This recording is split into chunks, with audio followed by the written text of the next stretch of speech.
I jolted awake to the thunderous growl of machinery and the insistent beep of reversing heavy equipment. Groggy and squinting against the morning light streaming through my bedroom window in Pine View, I stumbled over to peel back the curtains. What I saw snapped me out of my haze faster than a double espresso. A full-blown construction crew was putting the final touches on not one, not two, but a dozen gleaming new garages right in my front yard.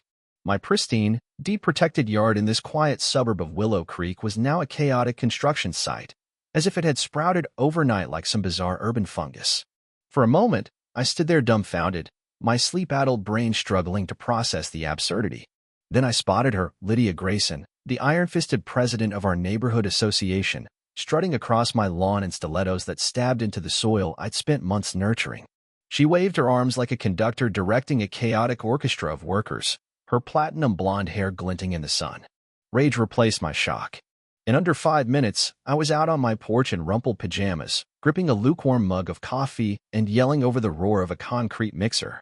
"Lydia, what in the world is happening here?" She turned with a flourish, her lips curling into a smug smile as she adjusted her oversized designer shades. "Oh, good morning, neighbor." Finally decided to join the land of the living. Her voice oozed with mock sweetness, dripping like syrup over gravel. I took a deep breath, fighting to keep my cool. "Yes, Lydia, I'm awake, and you're building garages on my property. Care to explain?" Her grin widened, a predator's gleam in her eyes. "Well, as you'd know if you'd bothered to read last month's association newsletter, which I'm sure you got, we voted to expand parking options for the community. And this plot," she said, sweeping her arm grandly over my violated yard, "was rezoned as shared space." I blinked, stunned. "You're kidding. You just decided my private property is suddenly communal." She wagged a finger at me like a scolding teacher. "No kidding here, dear. It's all perfectly legal under association rules, Article 9, Section C. Maybe if you showed up to our Thursday evening meetings, you'd be in the loop. Those meetings are at 6 p.m. on Thursdays, when most people are still commuting home from work in Crestwood." I shot back. Lydia tossed her hair with a dismissive laugh. "Priorities, darling. It's your job as a homeowner to stay informed." I stared at her, then at the row of garages, sleek, modern, and utterly out of place, spanning my lawn. Workers were already wrapping up, fist-bumping like they just erected a masterpiece. The sheer gall of it was staggering. "Did you really build these overnight?" I demanded. She nodded, pride inflating her like a hot air balloon. "Efficiency, sweetheart. We hired a top-tier overnight team, worth every dime of the association's funds. You should thank me. These will skyrocket your property value." I stepped closer, my voice dropping to a growl. "Lydia, I'll be damned if I let you steamroll my rights along with my yard. These garages are history." She laughed again, waving a manicured hand. "Good luck with that. The city planning office in Crestwood approved it. File a complaint if you want, but you know how slow their wheels turn." With that, she spun on her heel, sinking deeper into the mud, and strutted toward her gleaming SUV parked obnoxiously across my driveway. I stood there, knuckles white around my mug, fury boiling over. This wasn't just an inconvenience, it was a calculated assault by the neighborhood's self-appointed dictator. Then, like a spark in dry grass, an idea ignited. Lydia thought she'd won, but she had no clue who she was up against. I bolted inside, grabbed my phone, and dialed Ethan, my best friend and the sharpest real estate attorney in Willow Creek. He picked up, voice thick with sleep. "Dude, it's 7 a.m. on a Saturday. This better be good." "Worse," I snapped. Lydia Grayson turned my yard into a parking lot. A long pause, then Ethan's voice sharpened, amusement creeping in. "Wait, did you say parking lot?" "No, garages. 12 of them, built overnight. She's claiming some shady association rule." Another pause. Then Ethan erupted into laughter. "I'm sorry, man, but that's comedy gold. Is she auditioning for Tyrant of the Year?" "Not funny," I growled, though the absurdity wasn't lost on me. "Get over here. I need legal muscle, now." "All right, chill," he said, sobering up. "I'll grab coffee and be there. Don't go full vigilante till I arrive." "Define vigilante," I muttered, hanging up. I peered out the window as Lydia's SUV peeled away, leaving me with her concrete monstrosities. She just started a war with someone who had a demolition crew on speed dial and the law in his corner. I downed my cold coffee, a grim smile tugging at my lips. 48 hours, that's all I'd need to undo her overnight empire. Lydia Grayson was about to learn she'd picked the wrong fight. 30 minutes later, Ethan banged on my door. I yanked it open to find him clutching a massive thermos and a thick folder, his dark hair a mess, eyes alight with purpose. He stepped inside, gaping at the garages glinting in the morning sun. This, he declared, is the wildest association stunt I've ever seen, and I've seen some doozies. He took a swig of coffee, then handed me the folder. But you're in luck. They botched this big time. These garages aren't just ugly, they're illegal. I snatched the folder, scanning it eagerly. Illegal how?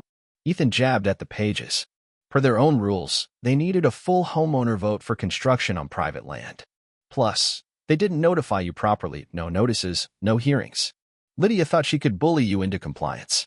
I laughed, a real, relieved sound. She's about to find out she misjudged me. Ethan grinned. Oh, she will. Legally, you can tear these down right now. Music to my ears, I said, dialing Jake, my foreman, and a wizard at rapid demolition. He answered, voice rough. Please tell me this isn't more association nonsense ruining my weekend.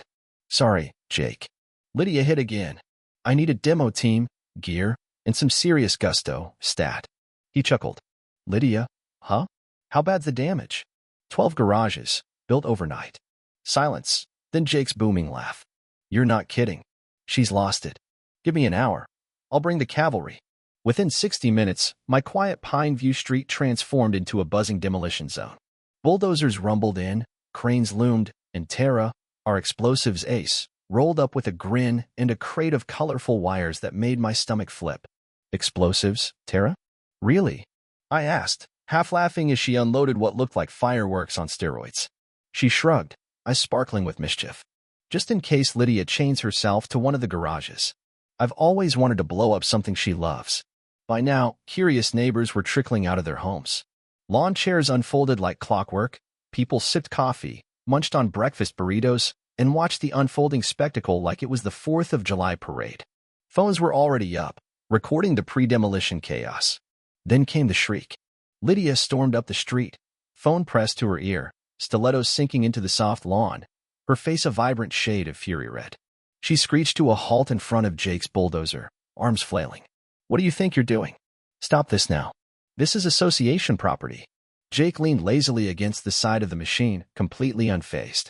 Sorry, ma'am. We've got permits, paperwork, and the homeowner's blessing. Go ahead, tell it to the judge. He handed her a crisp binder, the one Ethan had assembled. Lydia snatched it, her eyes darting over the contents. I saw it, the moment realization hit. Her lips moved, mouthing the terms she thought she had weaponized against me. Her voice shrank to a whisper. This can't be right.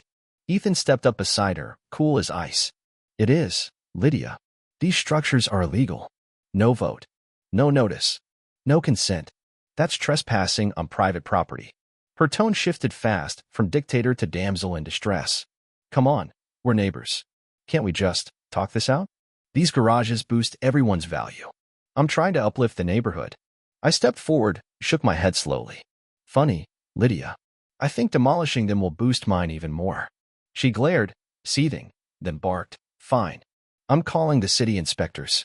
We'll see who's laughing. She stomped off down the block like a villain in a soap opera. Jake smirked and watched her go. Wonder how the inspectors will like being called about her illegal builds. Tara raised the remote trigger like a magic wand. Fireworks now, or wait for her encore? Ethan laughed. Let's stay civilized. For now. Jake clambered into the bulldozer and tipped his helmet dramatically. Ladies and gentlemen, let's make history. The engine roared to life, and with a mechanical howl, the first garage began to crumble.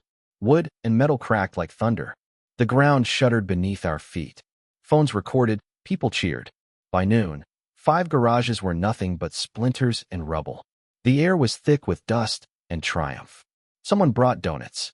Someone else set up speakers. It had officially turned into a block party with a wrecking crew vibe. But we all knew Lydia wasn't done. At 12:43 p.m., a rickety white van screeched to a halt across the street. 2 men climbed out wearing mismatched uniforms, one in flip-flops, the other in upside-down sunglasses. City inspector decals flapped loosely on the van like a cheap disguise. You the owner? The taller one asked, clipboard in hand. I am, I said cautiously.